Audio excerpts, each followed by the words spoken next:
All right, so get ready because today we are going deep, really deep, into some pretty mind-bending stuff. Oh, yeah. We are taking a look at Chapter 2 of Aleister Crowley's The Book of the Law. Okay. And specifically, we're going to be working with a dramatic reading by occultist Lon Milo DuQuette, Right. which really, I think, brings this text to life and gives us a lot more to kind of dig into. Yeah. So just to get us started, why don't you tell the listener a little bit about what this chapter is all about? Well, it's more than just poetry. Yeah. It introduces us to this entity, Hadith, who claims to be the complement of Nuit, a central figure in Thelema, which is the religion that Crowley founded based on this book. So right away, we're dealing with an entity, and we're not even really sure what that means. Right? And on top of that, this entity is claiming to be the complement of this central figure, Nuit. Yeah. And all of this is based on this book that is supposed to be the foundation of this religion. Exactly, and it jumps right into it, right in the first few lines. Yeah, and Hadith doesn't waste any time in throwing out some seriously wild statements. Oh, They say they're everywhere and nowhere at the same time. oh yeah. It's like, how can something be both the heart of everything and completely non-existent? It makes you question what existence even means. It's a real paradox, isn't it? Yeah. I mean, it challenges our typical understanding of, self and identity. Right. It reminds me in some ways of like the concept of pantheism, where the divine is seen as like interwoven with all of existence. Okay. But then Hadith kind of takes it a step further, claiming to be both the source and the void. It's like trying to grasp smoke. And to make it even more intriguing, Hadith tells us that we will come to know them, yet their true nature will remain hidden. Yeah, got it. It's like they're inviting us on this quest for understanding, but warning us we'll never fully grasp their essence. Exactly. It's a reminder that true knowledge, especially when dealing with something as vast as Hadith, goes beyond just like accumulating information. It's about experiencing, a shift in consciousness, a transformation of how we perceive reality. So we're dealing with this entity that's beyond definition, yet somehow intimately connected to us. Right. And then Hadith goes on to call for a complete rejection of like all the old rituals and ways of thinking, urging us to embrace a new age of knowledge.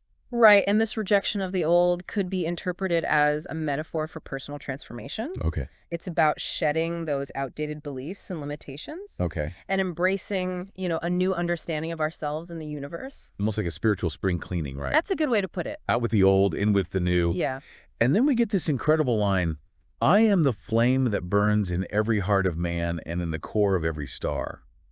I mean, talk about connecting to a cosmic energy source. It's a powerful image for sure, drawing this parallel between our inner fire and the very essence of the cosmos, Right. which suggests that there's a deep interconnectedness between humanity and the universe. But then Hadith throws us another curveball. Oh, yeah. They say that knowing them means knowing death, even though they also claim to be the giver of life. So how can something be both the source of life and the embodiment of death? Yeah, that's where things get really interesting. Yeah. I mean, what does it mean to know death in this context? Is it about literal death, the cessation of physical existence? Right. Or could it be about a metaphorical death, the death of the ego, Okay. like a shedding of our limited sense of self? So maybe it's not a contradiction, Yeah. but a deeper truth that encompasses both life and death, recognizing that they're not separate but intertwined aspects of existence. Precisely. And this idea of death as transformation, we see this reflected in lots of different mystical traditions. Yeah. It's not necessarily something to be feared, Right. but rather a process of change, Okay. a transition to a different state of being. Like a caterpillar transforming into a butterfly. Exactly. Now, Hadith goes on to address kings, Okay. urging them to embrace strength, pride, and pleasure. There's this strong emphasis on power and dominance, but then compassion is dismissed as a vice. Yeah. That's a pretty provocative statement, don't you think? It certainly challenges, our conventional understanding of morality. Yeah. Remember, we're exploring this text from an analytical perspective. We're not endorsing Right. every single statement here. Of course. The key is to try to understand these pronouncements, within the context of Crowley's system of thought and the overall message of the chapter. It's like we're stepping into a different world with its own unique set of values and beliefs. Yeah. And then things get even more interesting when Hadith identifies themselves with the serpent, Oh, really? a symbol often associated with knowledge and transformation. It's fascinating how Crowley plays with these traditional symbols, sometimes subverting their conventional meanings. Yeah. In many mystical traditions, the serpent represents wisdom, the kundalini energy that lies dormant, at the base of the spine, waiting to be awakened. Right. But here, it's also linked to venom that brings rapture to the earth. So there's this connection between destruction and creation. Mm-hmm. The idea that sometimes you have to break things down to build something new. Exactly. And that ties back into that idea of transformation that we were discussing earlier. Right. True change often requires a letting go of the old, a willingness to embrace the unknown. It's like that saying, you have to break a few eggs to make an omelet. But in this case, we're talking about a cosmic omelet. I like that, a cosmic omelet. And then there's this encouragement to seek out intense experiences, including the use of wine and strange drugs. Right. Hadith seems to be saying these can be tools for breaking through the limitations of ordinary perception. Yeah, but it's important, I think, to approach this aspect of the text, with caution and with discernment. Right, of course. Remember, we're not advocating, reckless behavior here. Yeah. The text is exploring the idea that certain experiences, when approached with awareness and intention, can potentially lead to profound insights. It's like saying, hey, the world is full of powerful forces, and if you're going to engage with them, you need to do so with respect and understanding. Now, Hadith then speaks directly to a prophet, possibly Crowley himself, Okay. promising him ecstasy, both in life and in death. Interesting. It's almost like death isn't something to fear, but something to long for. That's a thought-provoking concept, isn't it? What if embracing the inevitability of death could actually enhance our appreciation for life? Yeah, it's like saying, live fully, because even death is part of this grand cosmic dance. But then, just when you think you're starting to grasp things, Hadith throws in this curveball. Another one. A series of numbers and letters presented without explanation. Huh. It's like a secret code waiting to be deciphered. Wow. And then, to make it even more mysterious, Hadith claims that these cryptic elements have this hidden meaning that will be revealed by someone who comes after the prophet. Oh, wow. So it's like a puzzle box within a puzzle box. Exactly. It really makes you wonder, what's the key to unlock this hidden knowledge? It's enough to make your head spin. Yeah. But I think that's part of the beauty of this text. Yeah. It keeps you guessing, keeps you engaged, and keeps you coming back for more. For sure. It's like a cosmic treasure hunt. Exactly. It's not about finding all the answers, Yeah. but about embracing that journey of exploration and discovery. Yeah. And that in itself can be a transformative experience. So I've got this incredibly complex entity, Hadith, Right. who's calling for a complete shift in consciousness, a rejection of old ways, and an embrace of new knowledge and experience. Yeah, It's a lot to process, it is. but I think we've just scratched the surface here. Yeah, I think so too. And as we continue exploring this chapter, I think it's important to keep in mind the central question here. Okay. What does it mean to truly know Hadith? Right. To grasp the essence of this entity that defies definition and challenges our very perception of reality? That's a great question, and one that I think will guide us as we continue to delve deeper into this fascinating text. So buckle up, listeners, because there's a lot more to come. A lot more. Picking up on that question of truly knowing Hadith. Yeah. I think one thing that stands out to me in this chapter is that Okay. Hadith seems to encourage each of us to find our own unique path. Yeah, I see that. It kind of echoes that call to reject old ways Right. and forge, a new understanding of the world. Yeah, like Hadith saying, Yeah, don't just blindly accept what's been handed down to you. exactly. Question everything, experiment, and find what truly resonates with your soul. And this emphasis on, individual experience, Yeah. it's kind of woven throughout the chapter. Right. Take, for instance, when Hadith's talking about kings and slaves, Okay. it's not about like literal social hierarchies, Right. but rather about recognizing like the potential within each individual. So even if you feel like you're at the bottom of the heap, Yeah, you still have the power to become a king, metaphorically speaking, of course. precisely. It's about owning that inherent power regardless of your external circumstances. Mm. And this connects, I think, to another key theme that's running through this chapter. Yeah.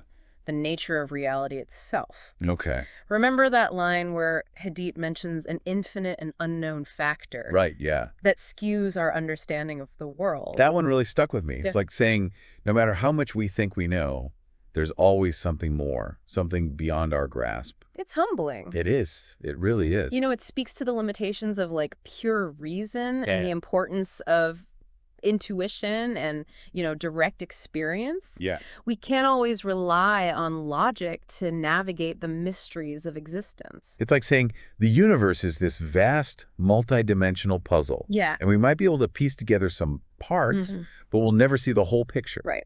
Now, I also wanted to touch on some of the more practical aspects that Hadith brings up in this chapter. Yeah, for sure. Like those rituals and feasts that are outlined. Hadith actually describes all sorts of rituals for the elements, the equinoxes, even rituals for life and death. Right, for everything. And it seems like these rituals are designed to connect us with these fundamental forces that shape our reality. It's like a way of aligning ourselves with the rhythms of the cosmos. Yeah. Right, participating in these grand cycles instead of feeling separate from them. Absolutely. And there's this emphasis on celebrating these rituals. Oh, yeah. Infusing them with joy and beauty. Yeah. It's not about like dry rote observance. Right. Hadith even encourages the use of, wine and strange drugs as part of these rituals. Which, as we mentioned earlier, should be approached with caution and careful consideration.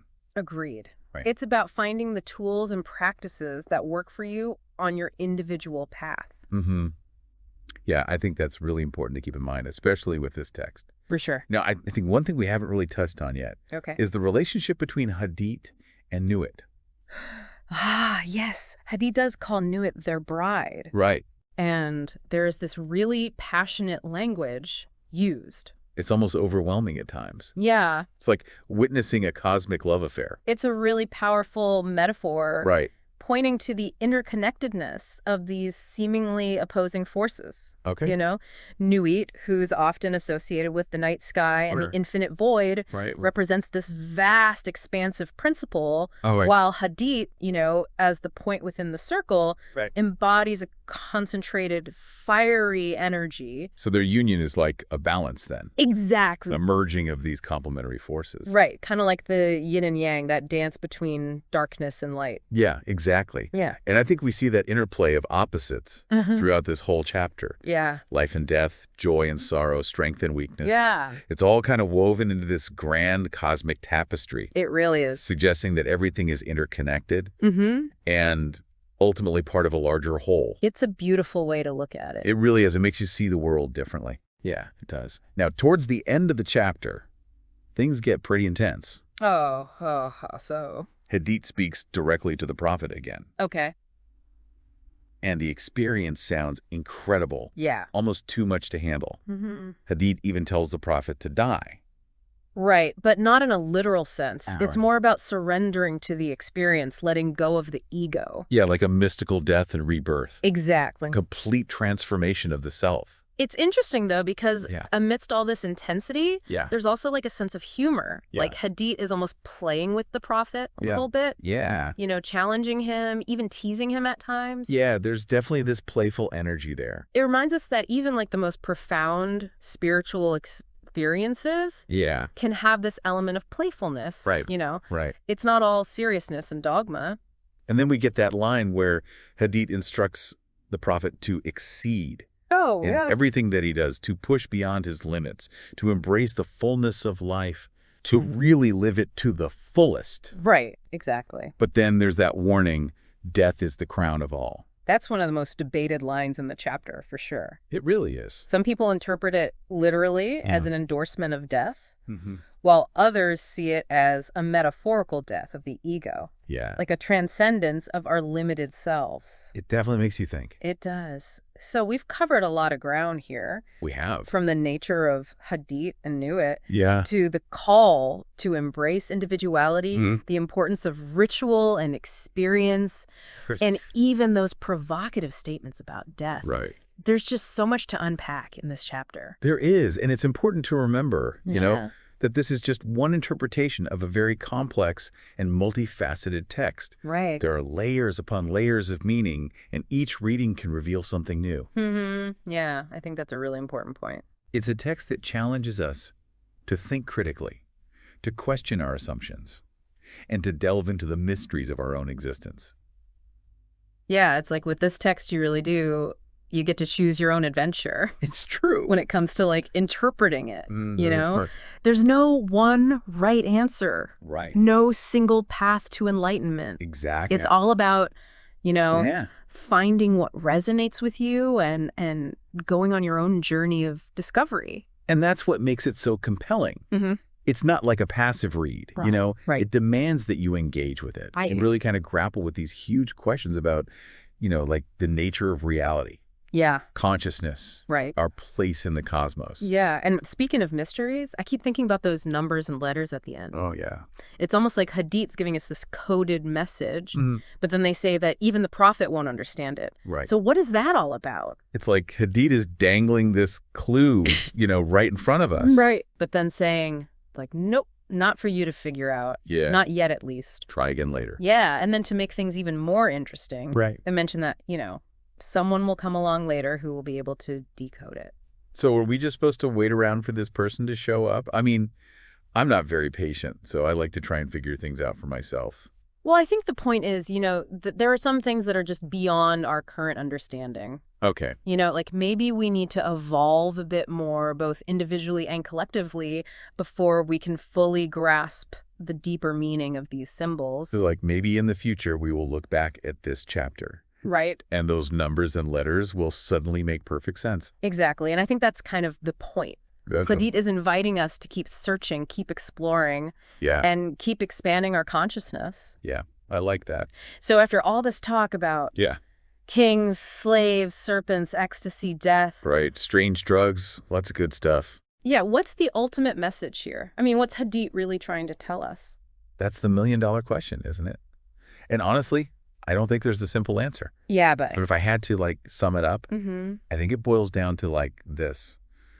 Wake up, embrace your power, question everything, and find your own truth. I love that. Don't be afraid to challenge the status quo, push your boundaries, and experience, like, the fullness of life, you know? Yeah. Even if it means facing some uncomfortable truths along the way. Yeah, it's about living with intention, passion, and, you know, a sense of adventure. Yeah, and recognizing that divine spark within. Right? Absolutely. And letting it shine. And, you know, it's also about understanding that the journey itself is the destination. Yeah. You know, embrace the mystery, the unknown, and the ever-unfolding nature of reality.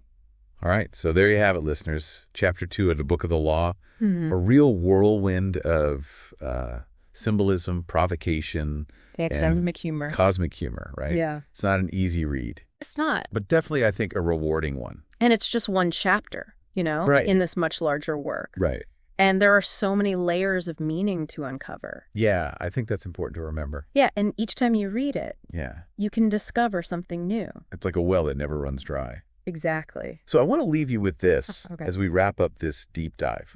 As the Book of the Law meant to be taken literally?